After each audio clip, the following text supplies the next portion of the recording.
Pada zaman dahulu kala, hiduplah seorang ibu dan anak yang bernama Darmi. Ayah Darmi sudah meninggal saat Darmi masih kecil. Dahulu mereka hidup kecukupan. Namun setelah ayahnya meninggal, ibu Darmi harus bekerja di ladang demi hidup mereka. Karena setiap hari bekerja di ladang, kulit ibu Darmi jadi semakin gelap dan berat tubuhnya pun menyusut. Semua dilakukannya untuk Darmi, putri satu-satunya. Namun, apa yang dilakukan Darmi, ia tidak mau membantu ibunya. Kerjaannya setiap hari hanya berdandan. Dia juga enggan keluar rumah karena takut kotnya menjadi gelap seperti ibunya. Suatu hari, ibu Darmi akan bekerja di ladang. Ia akan bekerja sampai sore hari, sebab musim panen telah tiba. Ibu Darmi berkata kepada Darmi, Darmi bisa memasak hari ini, nak. Ibu tidak bisa pulang siang ini karena mau menyelesaikan hasil panen kita. Jika sudah selesai, antarkan untuk ibu ya. Gak mau Bu, nanti kalau aku mau masak, tubuhku ini akan bau kuku. Aku kan baru saja mandi. Lalu kalau misalnya aku pergi ke ladang, kulitku ini bisa jadi hitam seperti ibu. Gak mau Bu.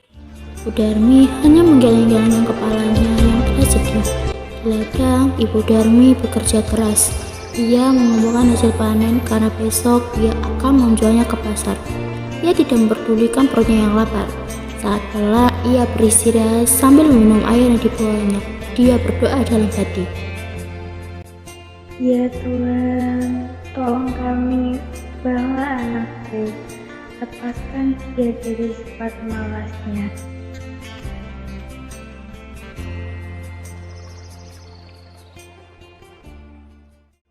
Setelah pulang dari ladang, Bu Darmi sampai di rumah. Betapa terkejutnya dirinya. Di meja tidak ada sama sekali yang bisa dimakan. Darmi sama sekali tidak memasak.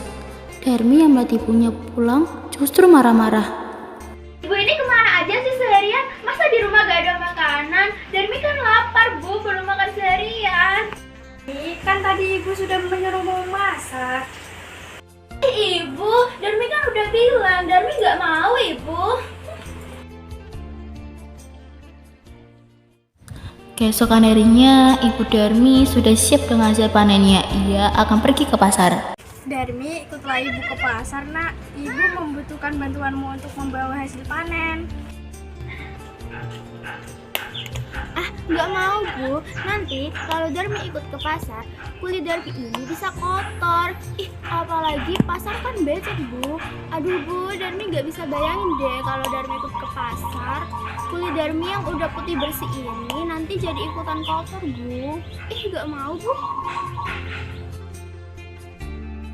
Akhirnya, ibunya ke pasar sendiri dengan membawa hasil ladang itu. Sorenya, Ibu Darmi pulang membawa hasil panen. Tidak terlalu banyak.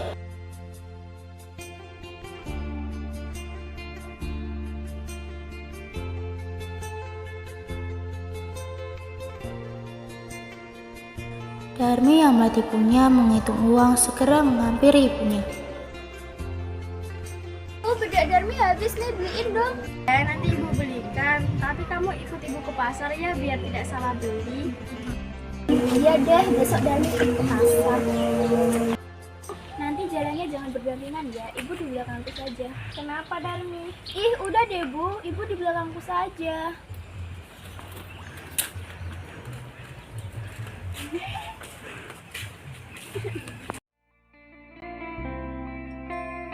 Darmi sebenarnya malu berjalan bersama ibunya yang berkulit gelap dan wajah yang tak terawat. Tiba-tiba di tengah perjalanan ada seorang teman Darmi yang menghampiri dan bertanya. Hai Darmi, kamu kemana? Ke pasar. Itu siapa di belakangmu? Ibumu ya? Iya, dia bukan ibuku, dia cuma pembantuku. Amit-amit deh. Oh ya udah. Ya udah, aku pergi dulu ya.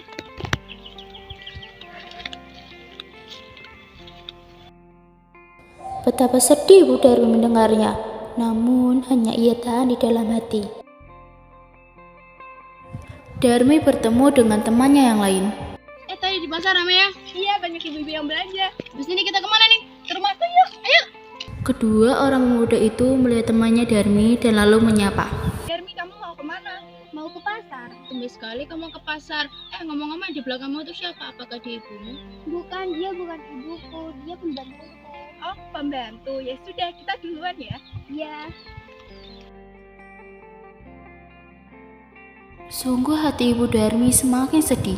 Begitu tega anaknya mengakui dirinya sebagai pembantu. Namun sekuat tenaga dia berusaha menahannya. Sampailah Darmi dan ibunya di pintu pasar. Saat mereka akan memasuki pasar, lagi-lagi Darmi bertemu dengan temannya yang lain. Ini kamu makin cantik aja. Bagi tips dong cara merawat diri. Kamu bisa aja. Jika kamu ingin cantik seperti aku, kamu harus sering berolahraga dan jangan lupa dandan ya. Seperti itu. Lalu siapa di belakang kamu ibumu? Bukan, dia cuma pembantuku. Oh, pembantu. Ya udah, aku pergi dulu ya. Iya. Setelah bertemu temannya, Darmi dan ibunya melanjutkan jalan ke pasar. Sampai di sana, Darmi melihat-lihat dan membeli barang-barang yang dijual di pasar itu.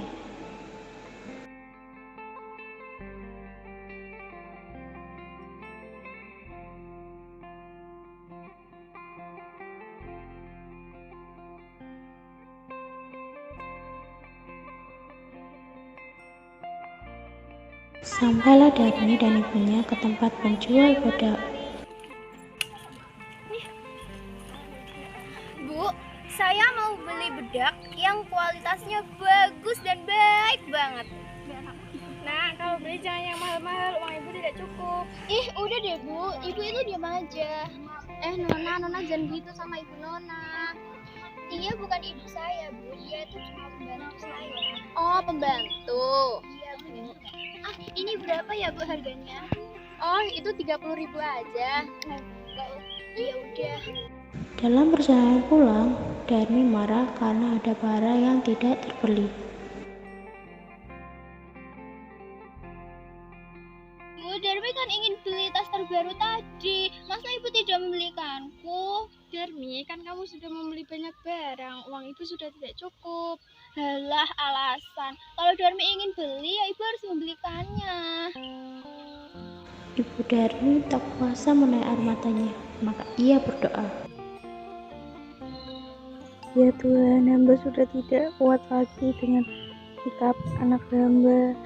Tolong kiranya Tuhan menghukumnya agar dia menjadi jerah.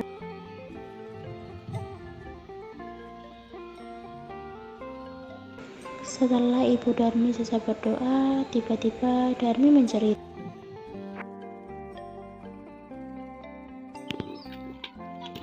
Ibu, ini kenapa, Bu? Kakiku tidak bisa digerakkan, Bu. Sedikit demi sedikit Darmi menjadi batu.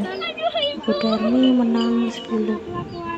Darmi merintih sambil menangis minta ampun kepada ibunya. Sayang, semua tak bisa kembali. Dari cerita batu menangis, kita semua dapat mengambil pelajaran bahwa kita sebagai seorang anak hendaknya harus berbakti kepada orang tua. Ibu adalah orang yang telah mengandung, melahirkan, dan merawat dengan penuh kasih sayang. Seperti apapun rupa orang tua kita, baik miskin maupun kaya, mereka tetap orang tua yang harus kita hormati, sayangi, dan kita rawat sepenuh hati.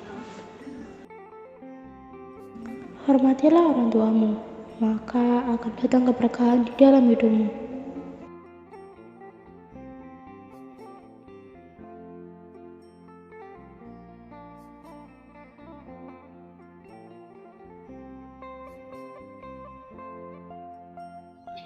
Bukan, dia itu cuma ibu.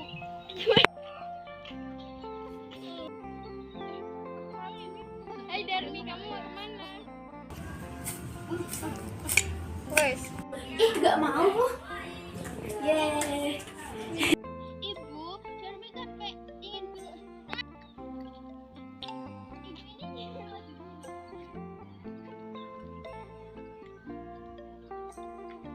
Ibu ini gimana? Darmi, kamu makin cantik aja. Bagi tips dong cara merawat diri.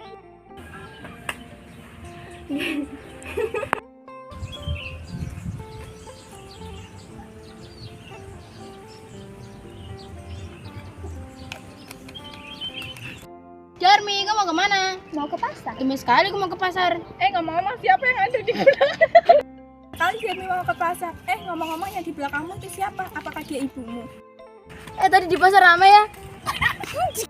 Tadi di pasar ramai ya. Iya, banyak ibu-ibu yang belanja.